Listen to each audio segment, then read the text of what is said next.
आस्था और अहंकार के बीच की एक ऐसी लड़ाई जिसमें एक पिता ही अपने बेटे का सबसे बड़ा दुश्मन बन गया। ये कहानी है नरसिंह की, भगवान विष्णु का वो आधा मानव आधा सिंह अवतार जो धर्म की रक्षा के लिए इस धरती पर आए। तो चलिए इस अनोखी कथा की गहराइयों में उतरते हैं। सोचने वाली बात है ना, कि आखिर एक पिता अपने ही बेटे का दुश्मन क्यों बन गया। देखिए, ये कोई मामूली पारिवारिक झगड़ा नहीं था। ये तो दो बिल्कुल अलग सोच का महासंग्राम था। एक तरफ अहंकार और दूसरी तरफ अटूट आस्था। तो इस कहानी के दो मुख्य किरदार हैं जिनकी दुनियाएं एक दूसरे से एकदम अलग थे। एक तरफ था ताकतवर असुर राजा हिरण्यकशिपु और दूसरी तरफ उसी का बेटा प्रहलाद, जिसकी भक्ति को कोई डिगा नहीं सकता था। ये है राजा हिरण्यकशिपु। इसने इतनी कठोर तपस्या की कि उसे लगने लगा कि अब वो अमर हो गया है। उसका घमंड आप समझिए आसमान छूने लगा था, इतना कि उसने खुद को ही भगवान कहना शुरू कर दिया। और उसकी सबसे बड़ी दुश्मनी थी भगवान विष्णु से, क्योंकि विष्णु ने ही उसके भाई का वध किया था। और दूसरी तरफ है ये बच्चा प्रहलाद, अपने पिता से बिल्कुल उलट। प्रहलाद का दिल भगवान विष्णु की भक्ति से लबालब भरा था। सोचिए, जहां बाप खुद को भगवान माने बैठा था, वहीं बेटा दुनिया के हर कण में अपने भगवान विष्णु को देखता था। और बस यहीं से शुरू होती है असली टक्कर। अहंकार और आस्था के बीच एक ऐसा टकराव जिसे रोकना नामुमकिन था। एक पिता जो चाहता है कि सब उसकी पूजा करें, और एक बेटा जो अपने पिता के ही सबसे बड़े दुश्मन को पूजता है। जरा सोचिए, इस टकराव का अंजाम क्या हो सकता है। अपने ही बेटे के मुंह से अपने दुश्मन विष्णु का नाम सुनना। हिरण्यकशिपु का गुस्सा 7वें आसमान पर पहुंच गया। उसने प्रहलाद को ललकारते हुए कहा, कहाँ है तेरा विष्णु? बुलाओ उसे। क्या वो मेरी ताकत के सामने खड़ा भी हो पाएगा? जब मजाक उड़ाने और धमकियों से भी बात नहीं बनी, तो हिरण्यकशिपु हैवानियत पर उतर आया।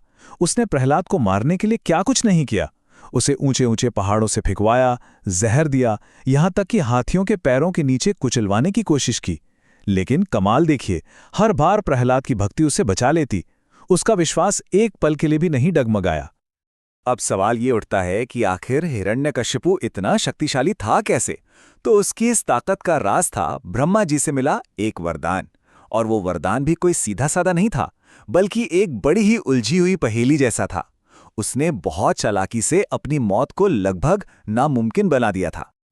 जरा सोचिए तो, वरदान की शर्तें कितनी चालाकी से बनवाई थीं उसने। उसे कोई इंसान ना मार सके, ना कोई जानवर। मौत न धरती पर आए, ना आसमान में, न दिन के उजाले में, ना रात के अंधेरे में, ना घर के अंदर, ना घर के बाहर, और तो और किसी भी हथियार से उसकी मौत ना हो। मतलब हिरण्यकशिपु ने अपनी मौत का हर रास्ता बंद कर दिया था।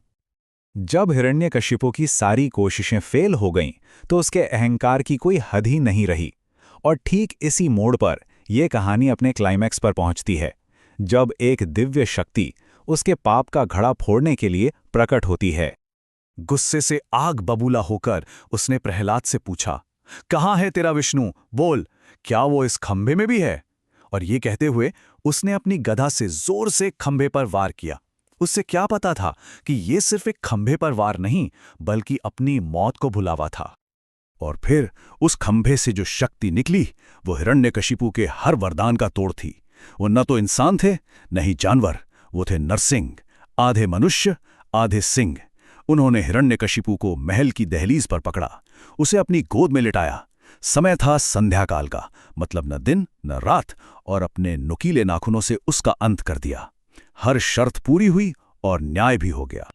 यही वो पल था जब हिरण्यकशिपु को समझ आया कि वो हर तरफ से घिर चुका है। समय न दिन था न रात, जगह न अंदर थी न बाहर, और मारने वाला न इंसान था न जानवर। उसके चालाकी से मांगे गए वरदान का अंत उससे भी बड़ी समझदारी से किया गया। और इसी पल के साथ धर्म की दोबारा स्थापना हुई। वो अत्याचारी राजा जो खुद को अमर समझता था, एक ऐसी शक्ति के हाथों मारा गया जिसके बारे में वो सोच भी नहीं सकता था। ये घमंड पर भक्ति की और अधर्म पर धर्म की सबसे बड़ी जीत थी। लेकिन कहानी यहां खत्म नहीं होती। हिरण्यकशिपु का अंत तो हो गया, पर नरसिंह का भयानक क्रोध अब भी शांत नहीं हुआ था। अब बारी थी भक्त और भगवान के उस खूबसूरत रिश्ते की जिसकी वजह से ये सब कुछ हुआ था। नरसिंह के गुस्से से तीनों लोग कांप रहे थे। पर सबसे अजीब बात तो ये थी कि खुद प्रहलाद, जिसके लिए भगवान प्रकट हुए थे, वही उनके इस डरावने रूप को देखकर डर गया। उसने बड़ी ही विनम्रता से कहा, प्रभु, मैंने तो आपके शांत रूप की कल्पना की थी। आपके इस रूप से मुझे डर लग रहा है। अपने नन्हे भक्त के मुंह से इतने प्यार भरे शब्द सुनकर भगवान नरसिंह का सारा गुस्सा शांत हो गया। उन्होंने प्रहलाद की तारीफ की और कहा कि बेटा, तुमने तो असुरों के बीच रहकर भी भक्ति का दिया जलाए रखा। और फिर उन्होंने वो अमर वचन दिया जो आज भी हमें हिम्मत देता है। उन्होंने कहा कि जब जब इस धरती पर धर्म मुश्किल में पड़ेगा और बुरे लोग अच्छे लोगों को सताएंगे, तब तब वो धर्म की रक्षा करने के लिए हर युग में आते रहेंगे। तो इस पूरी कहानी का सार क्या है? यही कि अहंकार कितना भी बड़ा क्यों ना हो, एक दिन उसका अंत होना तय है। बुराई चाहे कितनी भी गहरी हो, आस्था कमल के फूल की तरह उसमें भी खिल सकती है। और अंधेरा कितना भी घना क्यों ना हो, प्रकाश की जीत हमेशा होती है।